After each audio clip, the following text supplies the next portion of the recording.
keinginan Jasnan. Bahkan dari pertemuan tanpa sengaja itu pula mereka akhirnya mengetahui jika Tuan Leo adalah orang yang sangat kuat, di mana ilmu medis dan perang dikuasainya dengan baik. Bahkan tak sedikit ada peran dari Tuan Leo yang membuat Felix bisa dianugerahi gelar jenderal besar satu-satunya di negara ini. Ayah, ibu, ucap Jasnan saat melihat kedua orang itu mematung. Dengan perasaan serba kebingungan, Felix selalu memandang sang istri yang masih memikirkan sesuatu itu. Oh, aku baru ingat. Tuan Leo pernah berkata padaku jika suatu saat, kekuatannya akan kembali pada orang yang mempunyainya. Dengan kata lain, pemuda yang bernama Bai Kunimisa ini mungkin adalah tuannya yang asli. Ucap Joanna secara tiba-tiba dan membuat Felix serta Jasnan terkejut sekaligus bingung. Apa ini istriku? Apa yang kamu bicarakan ini? Ucap Felix sambil memandangi istrinya dan berpikir jika istrinya kembali aneh. Sudah ayah, ibu hentikan pertengkaran kalian. Aku kesini karena ingin meminta bantuan pada kalian. Tolong lihat di masa depan, siapa yang harus aku ikuti dan siapa yang harus jadi lawanku. Sejujurnya aku sangat terdesak karena beberapa hari lagi aku harus mengambil keputusan. Terang Jasnan melerai pertengkaran sia-sia yang terjadi antara Felix dan Joanna. Joanna, selain seorang dokter, dia adalah seorang peramal kepercayaan Jasnan. Sudah banyak yang Joanna lihat dari permintaan Jasnan dan itu mampu membuat Jasnan mendapat reputasi yang sangat baik di mata masyarakat di mana setiap keputusan yang Jasnan ambil selalu mendapat keuntungan untuk negaranya. Tapi kali ini, masalahnya sangat besar bagi Jasnan karena ini menyangkut seluruh kekuasaannya. Di mana perang besar bisa saja terjadi dan dunia akan melihat ke Java yang menjadi pusat perhatian di mana selain Oceani, Borneo juga sedang berusaha mengambil alih kota Sun yang masih menjadi bagian dari negara Java. Kamu jangan khawatir anakku. Ibumu ini akan berupaya semaksimal mungkin untuk membantumu. Ucap Joanna sambil berjalan ke arah tempat kerjanya. Hei Jasnan, apa yang kamu ceritakan itu sungguhan? Apa benar dia kebal terhadap senjata api? Tanya Felix lagi karena saat mendengar kata kebal, dia teringat dengan Tuan Leo. Itu yang dikatakan Jenderal Sukirman ayah, tapi aku belum pernah melihatnya sendiri. Terang Jasnan berterus terang pada Felix. Hems, jika itu benar, bukankah sudah tidak diragukan lagi kalau kamu harus berada di pihaknya? Dengan begitu, kamu akan mendapat kekuatan yang dia miliki. Dengar Jasnan, jika bukan karena Tuan Leo, ayahmu ini tidak akan mungkin menjadi jenderal besar. Jadi ini adalah pesan ayah untukmu, bertemanlah dengan seseorang seperti Tuan Leo. Niscaya kamu akan mendapat manfaat dari mereka. Terang Felix mencoba meyakinkan Jasnan jika ada orang seperti Tuan Leo. Lebih baik diajak sebagai kawan daripada harus menjadi lawan. Ayah tenang saja. Aku dari awal sudah ingin memilih keluarga Mirza. Tapi masalah ini menyangkut seluruh masyarakat yang ada di negara Java ini ayah. Sehingga aku tidak bisa mengambil keputusan yang salah. Itu sebabnya aku butuh bantuan ibu untuk menerawang masa depan.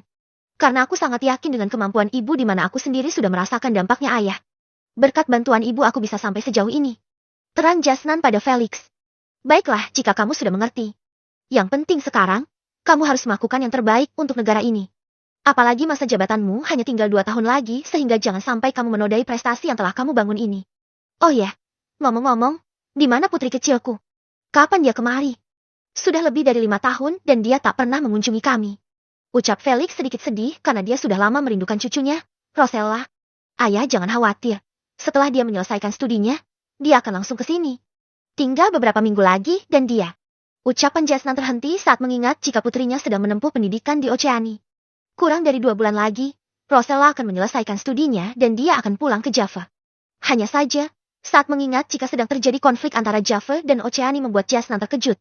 Apalagi dalam beberapa hari terakhir ini, dia tak pernah menelpon putrinya untuk menanyakan kabarnya. Astaga, ucap Jasnan setelah berhenti beberapa detik tadi. Ada apa Jasnan? Kenapa kamu sama anehnya dengan ibumu itu? Ucap Felix pada Jasnan. Ayah aku lupa. Aku belum menghubungi Rosella selama konflik ini terjadi beberapa hari lalu. Aku akan mencoba menghubunginya sekarang. Ucap Jasnan lalu meraih handphone yang ada di sakunya. Apa? Apa maksud kamu Jasnan? Jangan bilang kamu melupakannya. Ucap Felix sedikit meninggi. Mendengar ucapan Felix, Jasnan hanya bisa pasrah. Apalagi dia memang melupakan putrinya yang sedang berada di kerajaan Oceani saat ini. Tapi sayangnya, sudah 3 kali mencoba tapi Rosella masih tak mengangkat teleponnya. Hal ini malah semakin membuat Jasnan bertambah cemas. Apalagi saat melihat waktu yang masih malam sehingga dia tak bisa menghubungi pihak kampus karena di sana masih dini hari sekitar jam 4. Bagaimana Jasnan? Apa kamu bisa menghubunginya? Tanya Felix yang sangat terlihat cemas itu. Jasnan hanya menggeleng sekali sambil memainkan handphonenya. Mencoba mengirim pesan pada putrinya tersebut dan berharap segera mendapat balasan pesannya. Tak berselang lama, Joanna datang dengan 2 orang di belakangnya. Joanna terkejut saat melihat raut wajah suaminya dan juga Jasnan yang seperti orang khawatir atau cemas akan sesuatu. Letakkan di atas meja. Setelah itu kalian boleh pergi sekarang. Ucap Joanna pada pelayannya. Jasnan, Suamiku, ada apa dengan wajah kalian? Sini cepat duduklah. Ucap Joanna sambil duduk terlebih dahulu. Mendengar suara dari istrinya, Felix lalu mengedipkan mata sekali pada Jasnan dan itu mendapat respon anggukan kecil dari Jasnan tanda dia setuju. Hehe istriku, apa semua persiapannya sudah beres? Ucap Felix mencoba mengalihkan pembicaraannya. Jasnan, katakan keinginanmu. Mungkin ini bantuan terakhir dariku karena aku mungkin tak akan sanggup lagi melakukannya di masa depan. Ucap Joanna saat mengingat umurnya yang sudah di angka 91 tahunan. Ibu jangan bicara begitu. Aku selalu mendoakan agar ibu dan ayah selalu panjang umur dan sehat selalu. Ucap Jasnan berusaha menyanjung mereka. Sudah hentikan pujianmu itu. Sekarang katakan apa yang ingin kamu ketahui. Jangan bertele-tele lagi anakku. Ucap Joanna yang menepis pujian dari Jasnan. Bab 62. Ramalan yang menyeramkan. Sudah hentikan pujianmu itu, ucap Joanna yang langsung ke intinya. Baiklah ibu. Aku ingin meminta bantuan pada ibu. Bisakah ibu lihat? Apa yang aku pilih di masa depan? Ucap Jasnan berterus terang. Baiklah, tunggu sebentar. Ucap Joanna lalu mengocok kartu tarot dan meletakkannya di atas meja. Ayo anakku, pilihlah dua yang kamu mau. Ucap Joanna. Tanpa berlama-lama lagi, Jasnan lalu memilih dua kartu yang ada di depan pojok kiri dan di belakang pojok kanan. Setelah memilih dia lalu menyerahkannya pada Joanna tanpa melihatnya terlebih dahulu. Kemudian Joanna menerimanya dan membuka satu persatu kartu tarot yang dipilih oleh Jasnan. Saat membuka satu kartu, Joanna terkejut saat melihat gambar tengkorak yang banyak sekali. Bahkan hanya ada satu orang yang berdiri dan ini diyakini Joanna sebagai peperangan. Peperangan yang tidak seimbang dan cenderung menunjukkan betapa kuasanya lawan Jasnan saat ini membuat Joanna tak bisa berkata-kata lagi. Kemudian dia membuka satu kartu lagi dan melihat hanya ada gambar malaikat yang sedang duduk di singgasananya. Di samping dan belakang singgasananya bergelimpangan mayat yang sangat banyak. Bahkan jumlah mayat tersebut bisa mencapai ribuan saat melihat saking banyaknya tengkorak yang tergeletak. Jika dua kartu ini dikaitkan, mungkinkah malaikat yang sedang duduk di singgasananya adalah musuh Jasnan, Raja Oceani atau Jasnan itu sendiri? Tapi saat merujuk pada kartu yang pertama di mana Jasnan kalah telak, maka kemungkinan besar ini adalah orang lain. Bukan Jasnan atau Raja Oceani. Dengan kata lain, akan ada orang yang menyelamatkan Java dari peperangan ini. Meskipun tidak bisa menghindarinya, tapi setidaknya masih ada harapan bagi Java untuk tetap bertahan. Saat memikirkannya lagi, pikiran Joanna hanya tertuju pada kepala keluarga Mirza yang memiliki kekuatan yang setara dengan sahabatnya, Tuan Leo. Sehingga Joanna yakin, malaikat yang dimaksud adalah kepala keluarga Mirza. Hanya saja saat mengingat tidak ada waktu dalam dua kartu ini membuat Joanna sedikit bimbang karena dia tak memiliki acuan waktu yang sempurna untuk memperkuat alibinya. Dengan menghela nafas sedikit kecewa, Joanna lalu merapikan kartu-kartu tersebut dan masih tetap dengan gayanya yang tanpa suara itu. Setelah merapikan, Joanna lagi-lagi menghela nafas dan itu dilihat oleh Felix dan Jasnan sehingga membuat Jasnan dan Felix semakin khawatir saja. Jasnan, dengarkan aku. Kita akan mengalami sebuah bencana yang sangat mengerikan. Dan bencana itu berupa sebuah peperangan. Peperangan yang tidak menguntungkan buat kita. Tapi, aku lebih suka menyebutnya sebuah pembantaian. Terang Joanna dengan wajah ketakutannya. Mendengar penuturan dari Joanna, baik Felix ataupun Jasnan saling memandang. Mereka seperti tak percaya dengan apa yang mereka dengar. Apalagi, baru kali ini Jasnan mendengar ucapan Joanna yang sangat tidak enak didengar itu. Biasanya Joanna akan mengatakan sesuatu yang enak didengar misal akan terjadi baku hantam yang sengit atau saat pertama kali Felix berperang melawan negeri Gingseng. Joanna akan mengatakan akan ada banyak korban yang berjatuhan akibat dari gesekan yang tidak seimbang. Tapi sekarang, Joanna dengan gamblangnya mengatakan kata pembantaian dengan raut wajah ketakutannya. Sungguh tak ada kata yang lebih kejam, dan tak ada kata yang bisa Jasnan ucapkan saat ini. Dia bingung. Dia semakin cemas dan dia semakin tak bisa berpikir jernih lagi saat kenyataan yang ingin dia ketahui terlebih dulu telah menghancurkan mentalnya saat ini. Tanpa berucap, Jasnan berdiri lalu berjalan pelan ke arah pintu. Entah apa yang sedang ingin dilakukan Jasnan. Tapi dia tahu satu hal. Peperangan ini terjadi akibat dari dirinya yang memilih keluarga Mirza. Jika dirinya tidak memilih keluarga Mirza, mungkin peperangan ini tidak akan terjadi dan dia hanya akan mengorbankan keluarga Mirza saja. Ibu, terima kasih atas penerawangan ibu. Sekarang aku tahu harus melakukan apa. Ucap Jasnan lalu bergegas pergi. Sementara Felix masih tertegun, Joanna malah makin kebingungan dengan tingkah menantunya itu. Jasnan, tunggu sebentar. Ramalanku masih belum semuanya terucap. Untuk apa kamu buru-buru pergi? Teriak Joanna dengan suara seraknya. Mendengar Joanna masih punya ramalan lainnya, Jasnan lalu berhenti dan berbalik untuk menatap Joanna. Kemarilah nak, dengarkan semua penjelasanku dulu. Ucap Joanna lagi tapi kali ini sedikit lirih. Jasnan lalu kembali dengan sikap canggungnya. Apalagi dia tadi sudah ingin pergi karena dia sudah tak kuat jika harus mendengar ramalan yang lebih menakutkan dari ini. Istriku, cepat katakan. Apa yang terjadi? Bisakah kamu menjelaskannya sejelas-jelasnya? Pinta Felix pada istrinya. Joanna. Ini bukan karena aku, tapi ini karena menantumu yang terlalu cepat mengambil kesimpulan. Bukankah sebuah ramalan tidak sepenuhnya benar? Ucap Joanna sambil melirik Jasnan. Sementara Jasnan hanya tersenyum canggung. Awalnya dia sedikit malu. Tapi saat mengingat ramalan Joanna yang selalu tepat membuatnya tak bisa menyepelekan masalah ini. Ibu, maafkan aku ibu. Aku bukannya tidak menghargai ibu. Tapi saat mengingat ramalan ibu yang selalu tepat, membuat aku tak bisa duduk santai seperti ini. Aku harus mempersiapkan semuanya untuk meminimalisir korban jiwa di pihak kami ibu. Terang Jasnan dengan tegas meskipun di pikirannya dia sudah siap untuk mengorbankan keluarga Misa saja. Hes, sudah dengarkan dulu. Setelah itu baru kamu mengambil kesimpulannya. Apalagi Raja Oceani baru saja meninggal, dan sesuai adat mereka akan mulai bertempur 3 bulan lagi, tepatnya setelah 100 hari meninggalnya raja mereka. Apa kamu tidak tahu adat berperang mereka? Ucap Joanna sambil mengingatkan Jasnan jika waktu mereka untuk berperang tinggal sekitar 3 bulan lagi. Mendengar penjelasan dari Joanna, Jasnan kembali tertunduk. Sesungguhnya dia tak layak menyandang jabatan seorang presiden karena dia tak bisa berpikir jernih, terlalu terburu-buru dan tak bisa menahan amarahnya saat mendapat tekanan dari pihak lawan. Memikirkan semua itu membuat mental Jasnan makin hancur. Mentalnya hancur akibat tindakannya sendiri yang tidak bisa mengendalikan emosi dan tidak bisa berpikir jernih. Dengar anakku, Jasnan. Semua yang aku katakan tadi memang nyata. Akan ada pembantaian, tapi itu juga tidak berlangsung lama. Meskipun aku tidak tahu kapan waktunya terjadi, tapi percayalah.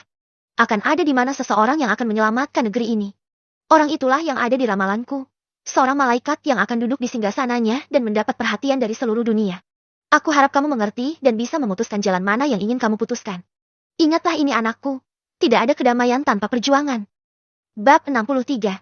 Memulai program pembenahan diri. Ingatlah ini anakku. Tidak ada kedamaian tanpa perjuangan. Ucap Joanna memberi support pada menantunya itu. Mendengar kepedulian dari ibu mertuanya itu, membuat Jasnan sedikit lega. Apalagi dari perkataan Joanna membuat Jasnan semakin yakin jika dia harus tetap membela keluarga Mirza apapun yang terjadi. Baiklah ibu, ayah, aku permisi dulu. Ucap Jasnan pada kedua mertuanya tersebut yang mendapat anggukan dari keduanya. Setelah mendapat pencerahan sedikit, Jasnan akhirnya memantapkan tekadnya untuk tetap berada di pihak keluarga Mirza. Meskipun perang akan terjadi, tapi setidaknya dia masih punya waktu untuk meminimalisir korban jiwa dari pihaknya. Setelah itu, Jasnan kembali pulang sambil memikirkan tentang bagaimana kondisi putrinya yang masih berada di Oceani. Sementara di kediaman rumah Kuni, Eva, Sisal dan yang lainnya sangat terkejut dengan kiriman giok dari Telago yang mana ini adalah kiriman terbanyak dan terbesar yang pernah diterima oleh perusahaan Sisal. Butuh waktu seharian untuk mengatur semuanya dan ini membuat Sisal dan Pak Min sedikit kebingungan juga. Bagi mereka berdua, ini bisa dibilang berkah karena seumur hidup mereka, baru kali ini bisa mendapat batu giok sebanyak ini. Meskipun begitu, mereka tidak serta-merta meragukan semua batu ini karena mereka sudah mengalaminya jika batu yang dipilih oleh Kuni memiliki kualitas yang sangat baik, bahkan bisa dibilang ada batu berkualitas langka di antara batu-batu ini yang memiliki nilai jual fantastis. Vania, apa kalian memilih semua batu-batu ini? Tanya Sisal pada Vania. Vania hanya mengangguk, meskipun dia mengerti apa yang diucapkan oleh Sisal, tapi dia masih minder dengan tubuhnya yang berbanding terbalik dengan Sisal yang ramping itu. Yus, meskipun Kuni masih belum jelas keberadaannya, tapi ini akan menjadi titik balik dari kebangkitan keluarga Mirza. Baiklah semuanya, saatnya kita pulang. Teriak Eva pada semua pengawalnya yang ikut bersamanya. Setelah Kuni pergi, praktis Eva yang memegang kendali di keluarga Mirza. Hal ini ia lakukan karena Kinan, wanita yang harusnya menjadi pemimpin mereka malah menyerahkan tugas ini pada Eva. Meskipun begitu, Eva tidak bisa marah karena dia tahu, Kinan mungkin syok karena tidak bisa bertemu Kuni dalam waktu dekat lagi. Sehingga mau tak mau Eva menyanggupi permintaan Kinan. Apalagi sejak senjata yang dia pesan sudah tiba. Sehingga Eva makin semangat untuk memajukan perusahaan Kinan Group sesuai dengan harapan Kuni yang mana Eva adalah pengendali, sedang Kinan dan yang lainnya adalah pion bagi Eva. Sesampainya di rumah, Sisal yang masih tak percaya jika dia mendapat kiriman giok berkualitas yang melimpah ruah itu membuat hidupnya semakin tidak berguna saja. Sejak dia bertemu Kuni, hidupnya sudah tak berguna. Berbeda saat ia sebelum kenal Kuni. Dia bisa memilih batu giok, entah menang atau kalah, tapi hatinya sangat lega. Tapi saat bertemu Kuni, praktis dia tidak memiliki suara tentang batu giok mana yang harus dibeli untuk perusahaannya. Vania, besok kamu harus menjalani rutinitas baru. Aku sudah mendapat kabar dari mereka untuk membentuk tubuhmu. Aku tahu kamu minder saat berbicara pada semua orang kecuali dengan kedua bul itu dan Kinan yang memiliki tubuh hampir sama denganmu. Terang Eva pada Vania sesaat setelah mereka memasuki rumah. Sementara Vania terkejut, tapi sedetik kemudian dia tertawa karena perkataan Eva yang mengatakan jika Kinan memiliki bentuk tubuh yang hampir sama dengannya. Kenapa tertawa Vania? Ucap Eva sedikit keheranan. Eva, bukankah bobotku 2 kali lebih berat daripada bobot badan Kinan? Jika kamu beranggapan Kinan hampir sama denganku, itu tandanya Kinan akan marah kalau dia mendengarnya. Apa kamu tidak takut? Ucap Fania mencoba menakut-nakuti Eva. Apa kamu tidak mau melakukan program dietmu? Kalau begitu aku batalkan saja. Ucap Eva yang malah menyerang balik Fania. Mendengar ucapan Eva, Fania malah terlihat kikuk sendiri. Entah bagaimana Eva bisa mengalahkannya dengan begitu mudahnya. Hehe, aku hanya bercanda gitu aja kamu langsung marah. Ucap Fania. Aku tidak marah. Besok kamu harus dikawal 11 orang sesuai dengan usulan Kuni tempo hari. Manfaatkan kesempatan ini untuk menunjang penampilanmu Fania. Terang Eva sedikit perhatian sama Fania. Iya terima kasih ya karena sudah perhatian denganku. Kalau bukan karena kamu, mungkin aku sudah tidak betah di sini. Ucap Fania yang membuat Eva terkejut. Tidak betah? Tidak betah kenapa Fania? Bukankah orang-orang di sini baik-baik semua? Bahkan aku lihat, tidak ada yang pernah membicarakan yang jelek-jelek tentangmu. Lalu apa yang membuat kamu tidak betah? Tanya Eva sedikit keheranan. Fania yang mendengar pertanyaan dari Eva hanya bisa celingak-celinguk mencari seseorang. Dia tak bisa menjelaskan jika hanya dengan ucapan saja. Beruntungnya Fania karena saat dia melihat-lihat, Vela dan Mela serta Nek Enti sedang lewat di depan mereka. Lihatlah itu itu yang bikin aku tidak betah. Lihatlah Vela dan Mela memiliki bentuk tubuh yang sangat ramping. Bahkan setiap hari semenjak Kuni pergi, aku selalu melihat bentuk tubuh seperti mereka. Aku khawatir kondisi mentalku terganggu karena saat melihat tubuh ideal mereka, mataku seperti terkena serangan di mana sakit mata adalah gejala awal yang aku derita saat ini. Ucap Fania sedikit bercanda. Dasar konyol ucap Eva lalu pergi meninggalkan Fania seorang diri. Fania, aku tidak hanya memperhatikanmu, tapi aku memperhatikan semua orang yang ada di sini. Besok, kamu akan tahu kalau bukan hanya kamu yang berbenah batin. Eva lalu masuk ke ruangannya. Mohon, tolong besok siapkan 8 regu, karena aku akan menjalankan program mereka mulai besok. Ucap Eva di telepon. Baik Nona Eva, balas Mohan singkat. Keesokan harinya, saat sarapan pagi, pandangan semua orang tertuju pada Eva. Bahkan mereka bertanya-tanya, ada apa ini? Tidak biasanya ada pengawal yang sudah ramai-ramai berada di depan meja makan mereka. Jika ini hanya untuk melihat mereka makan, tentunya itu membuat semua wanita ini tidak tega makan di hadapan mereka. Apalagi saat melihat senjata api di pinggang mereka. Sehingga membuat mereka yang duduk di meja makan mungkin tak bisa menelan makanannya karena selain tak tega, mereka takut tiba-tiba didor oleh mereka. Bab 64, kembali menjadi manusia normal. Hei Eva, apa ini? Tolong jelaskan padaku. Ucap Sisel pada Eva. Iya, kenapa tiba-tiba ada begitu banyak pengawal? Apa yang kamu rencanakan sekarang? Tanya Kinan yang pagi-pagi tadi disuruh Eva menemuinya bersama Puspita. Mendengar pertanyaan dari keduanya, membuat Eva malah senyum-senyum sendiri. Dia sudah membayangkan bagaimana rasanya menjadi bos dan mengatur semuanya. Eva, berhenti tersenyum dan cepat jelaskan. Aku ingin makan, tapi jika dilihat oleh mereka, aku tidak akan bisa menelan makananku. Keluh Dewi pada Eva. Nona Dewi jangan khawatir. Mereka sudah makan dengan makanan yang sama dengan makanan yang kita makan di atas meja. Mereka memakan makanan yang sama dengan kita duluan. Jadi jangan sungkan lagi untuk memakan makanan kalian. Aku hanya akan menjelaskan program baru kalian. Jadi tunggulah sebentar lagi. Ucap Eva karena masih menunggu seseorang. Tapi, biarkan mereka tunggu di luar. Kenapa harus ada di depan kami Eva? Itu tandanya kamu tidak menghargai mereka. Keluh Dewi lagi yang masih tidak terima dengan sikap Eva ini. Mendengar keluhan lagi, membuat Eva mau tak mau merubah formasinya. Apalagi dia sedang menunggu seseorang yang tak kunjung datang juga. Kalian, berbaliklah dulu. Ucap Eva singkat lalu semua pengawal langsung berbalik. Nah begini dong, memangnya ada apa Kenapa kamu kumpulin mereka? Tanya Kinan pada Eva. Sebentar, kita tunggu Mona dan Lisa dulu. Ucap Eva yang membuat semua orang mengerti kalau mereka harus menunggu Mona dan Lisa. Setelah 5 menit menunggu, akhirnya Lisa dan Mona tiba dengan perasaan yang sedikit merasa bersalah karena mereka sadar jika tinggal mereka berdua saja yang baru tiba. Maafkan kami karena terlambat semuanya. Ucap Mona setelah dia sampai dan duduk di samping Puspita. Yes, karena kalian sudah berkumpul semua. Mulai sekarang, aku memiliki jadwal yang harus kalian lakukan. Tidak ada yang boleh protes dan harus melakukannya dengan sungguh-sungguh. Terang Eva sambil membuka tas dan mengeluarkan selebarannya. Ini untuk Stella dan Zauda. Tolong kasihkan pada mereka. Ucap Eva sambil memberikan selebaran kertas pada Kinan. Setelah itu Kinan mengoper pada Vela, Mela, dan terakhir sebelum pada Stella. Selebaran itu jatuh di tangan Steffi terlebih dahulu. Steffi, cepat berikan pada mereka. Bagianmu berbeda dengan mereka. Makanya aku sudah memberi nama di masing-masing kertas ini. Terang Eva lagi yang mendapat sengutan dari Steffi. Ini Mona, ini Vela. Ini Lisa, ini Kinan, Puspita, Sisel, Steffi, dan terakhir Nona Dewi. Ucap Eva sambil menyerahkan semua selebaran itu pada mereka. Tunggu. Kenapa setiap memanggil Dewi selalu dengan sebutan Nona? Apa menurutmu kami tidak pantas dipanggil Nona olehmu, Ucap Kinan yang membuat semua orang baru tersadar juga. Bahkan bukan hanya hari ini, tapi sejak pertama kali Eva tahu jika Dewi menjadi salah satu istri Kuni, maka dia selalu memanggil Dewi dengan sebutan Nona.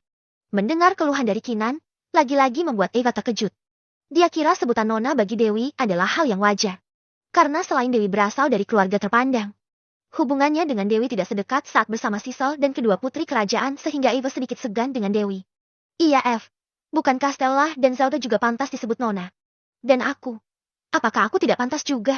Ucap Sisal yang kali ini setuju dengan pendapat Kinan. Baiklah, kalian akan aku panggil nama semua. Tidak ada terkecuali karena ini untuk meminimalisir kecemburuan kalian. Terang Eva lagi. Mendengar ucapan Eva, Kinan dan Sisal masih sedikit tidak terima. Apalagi Eva belum memanggil Dewi dengan sebutan namanya sehingga raut wajah keduanya nampak terlihat kesal sekali. Hei Eve, apa ini? Apa ini jadwalku setiap harinya atau hanya hari ini saja? Tanya Puspita yang ingin memecah suasana canggung yang terjadi di antara mereka. Iya, tolong jelaskan padaku.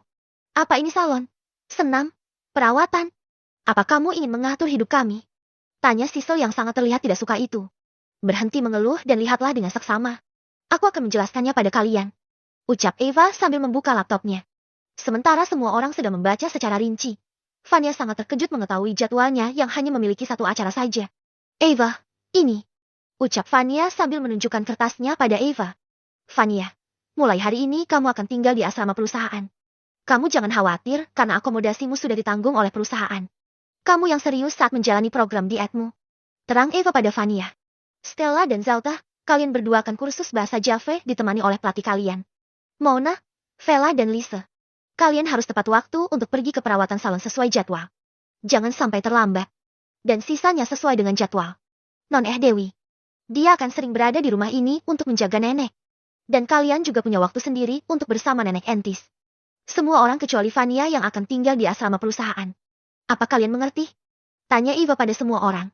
Mendengar penjelasan Eva, hanya beberapa yang mengangguk karena yang lain masih membaca tugas dan jadwal mereka masing-masing. Kalian jangan khawatir. Tugas ini hanya sementara karena ini adalah satu-satunya cara untuk memanfaatkan waktu yang ada.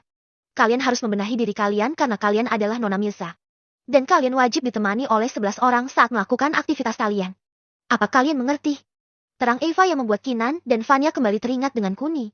Baru beberapa hari ditinggal oleh Kuni dan mereka semua merasa kehilangan sosok Kuni.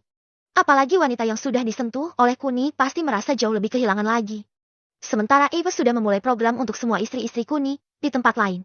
Kuni yang berada di tepi hutan Martila merasa sangat takjub saat mendengar penjelasan dari Abid. Rupanya ada juga tempat seperti di bumi di mana kekuatan tidak berlaku lagi. Bahkan Kuni semakin bersemangat karena ini kesempatan yang baik baginya untuk kembali menjadi manusia normal pada umumnya di mana dia bisa merasakan panas, dingin, sakit dan rasa-rasa yang pernah dia rasakan saat dulu menjadi manusia normal. Yang mulia raja, sebaiknya kita menyewa beberapa petualang berpengalaman untuk membantu kita. Mengingat betapa berbahayanya hutan Martila ini yang mulia. Ucap Abid memberi saran pada Kuni. Bab 65, Kilstraya. Hems, sepertinya itu ide yang bagus. Tapi Abid katakan padaku. Apakah mereka tidak akan menyerangku karena kamu tahu sendiri bukan? Kekuatanku tidak berguna di dalam sini. Ucap Kuni mencoba memperingatkan Abid kalau setelah mereka masuk. Maka status mereka sama. Yaitu sama-sama rakyat jelata. Yang mulia raja, Anda jangan khawatir. Di Straya ini tidak akan ada yang berani membunuh raja mereka. Karena konsekuensinya jauh melebihi apa yang bisa mereka bayangkan.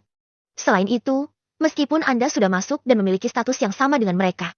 Tapi kekuatan intisari Anda tetap dominan di mana mereka tidak akan bisa melukai Anda yang mulia. Terang Abid lagi. Mendengar penjelasan Abid, Kuni makin kebingungan. Bagaimana bisa seseorang yang memiliki status yang sama masih lebih unggul dari yang lain? Jika itu lebih kuat, maka Kuni mengerti. Tapi ini mengenai intisari yang lebih dominan dan itu membuat Kuni semakin bingung saja. Dia tak mengetahui sistem apa yang ada di Saya. Tapi dia tahu dengan jelas jika seorang raja di sini sangatlah mutlak dan hakiki kepemimpinannya. Terserah padamu Abid bagaimana baiknya ucap Kuni seolah-olah sudah pasrah dengan keadaannya. Baiklah yang mulia. Mari. Ucap Abid sambil menyuruh Kuni masuk ke portal teleportasinya. Setelah itu, Kuni dan Abid tiba di sebuah pintu besar yang terdapat tulisan Guildstraya di palang samping pintu dan membuat Kuni mengetahui sedikit jika ini adalah guild petualangan seperti yang ada di anime-anime pada zaman dulu. Silakan ikuti saya yang mulia ucap Abid lalu dia berjalan membuka pintu tersebut. Setelah terbuka, tampak suara seorang wanita ramah yang menyambut Abid dengan keanggunan yang dia memiliki. Selamat datang Tuan Abid, kenapa Anda tidak mengabari sebelumnya kalau? Ucapan wanita tersebut langsung tertunduk ketika tanpa sengaja melihat mata Kuni. Mata seorang raja yang dia hafal karena dulu saat raja kecil, dia pernah melihat raja secara langsung. Selamat datang yang mulia raja, ucap wanita tersebut mengganti topik ucapannya. Oh Yona, aku kira kamu tidak akan mengenali yang mulia. Ternyata dugaanku salah. Ucap Abid sedikit menggoda wanita yang bernama Yona itu. Mendengar godaan Abid, Yona ingin sekali membalasnya. Tapi niat itu dia urungkan saat ada raja di depan mereka. Yona, aku butuh petualang untuk menemaniku ke Gua Hairi. Apa kamu punya petualang tingkat S di sini? Karena nyawa yang mulia raja sebagai taruhannya. Ucap Abid tanpa basa-basi lagi. Mendengar Gua Hairi, Yona sepertinya ingin tertawa lepas seperti biasanya. Hanya saja niat itu kembali dia urungkan saat mengetahui jika raja mereka yang membutuhkan seorang pengawal. Sejujurnya, seorang pria yang ingin ke Gua Hairi akan mendapat hinaan dan candaan dulu karena memilih wanita pemalu. Hanya saja, saat mengingat jika pria yang akan pergi adalah raja mereka, maka mereka tak berani menertawakannya. Tunggu sebentar Tuan Abid, akan saya lihat daftar para petualang yang tersedia. Ucap Yona tegas lalu melihat daftar di bukunya. Kemudian, tanpa bertanya lagi, Yona lalu menghubungi regu tersebut dengan komunikasi sistem yang hanya bisa digunakan di dalam guild. Selamat siang tim S1 sampai S10. Ada permintaan mendesak untuk guild kita. Permintaan itu adalah untuk pergi ke Gua Hairi. Diharapkan untuk tim yang sudah siap sedia segera maju menemuiku. Terima kasih. Ucap Yona melalui speaker dua arahnya. Sementara orang-orang yang mendengar Gua Hairi langsung tertawa terbahak-bahak. Apalagi tugas pergi ke Gua Hairi adalah kelasa, dan hanya dengan menyewa petualang kelasa, maka tidak akan ada hambatan lain yang berarti.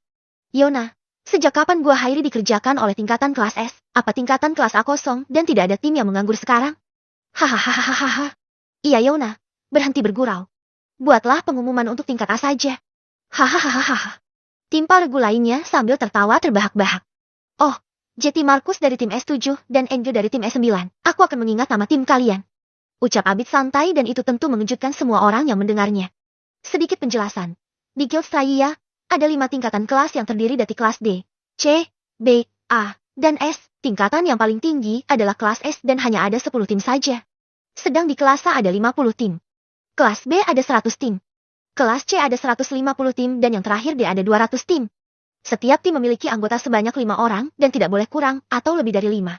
Seperti sistem di anime, setiap tim atau dalam bahasa animenya party memiliki poin sendiri dan harus bisa mencapai poin yang dibutuhkan untuk setiap bulannya di mana poin paling tertinggi tidak termasuk dalam kriteria. Hanya pengumpulan poin tercepat saja yang bisa menentukan urutannya. Sedang untuk setiap poinnya tergantung dari tingkat misi atau tingkat permintaan yang ada di guild. Sebagai contoh, saat party kelas S mengerjakan misi kelas A, maka mereka hanya akan mendapat setengah poin saja.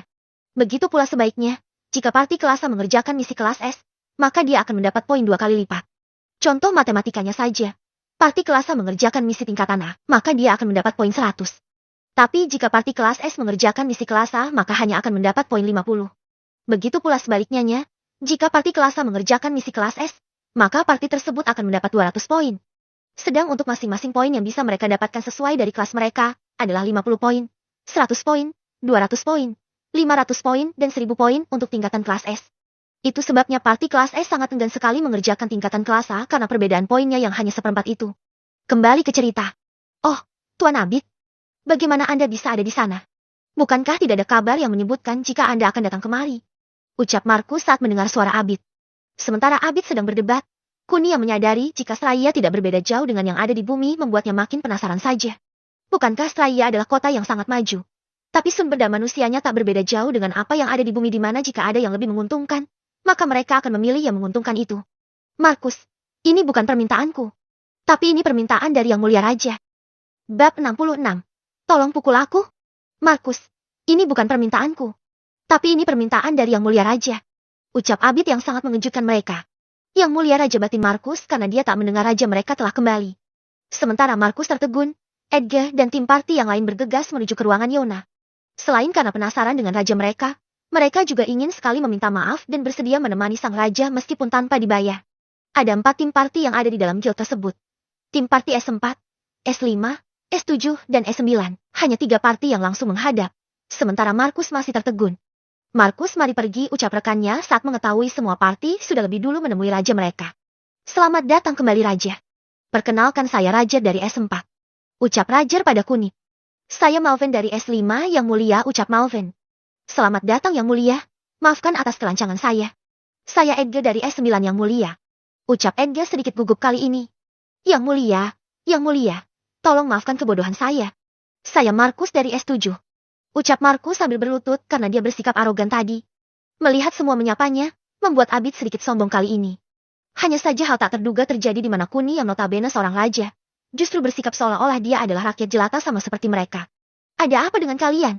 Bukankah aku hanya meminta bantuan pada kalian? Seharusnya aku yang memohon agar kalian mau membantuku. Ucap Kuni yang sedikit mengejutkan semua orang. Bahkan Yona, orang yang memiliki tubuh dan sistem seperti Mikkel di mana tubuhnya akan lenyap setiap 500 tahun sekali tapi tidak dengan ingatannya. Bahkan Yona yang juga hidup di zaman Mirza ke-1 merasa heran dengan ucapan Kuni karena baru kali ini dia mendengar seorang raja yang malah memohon.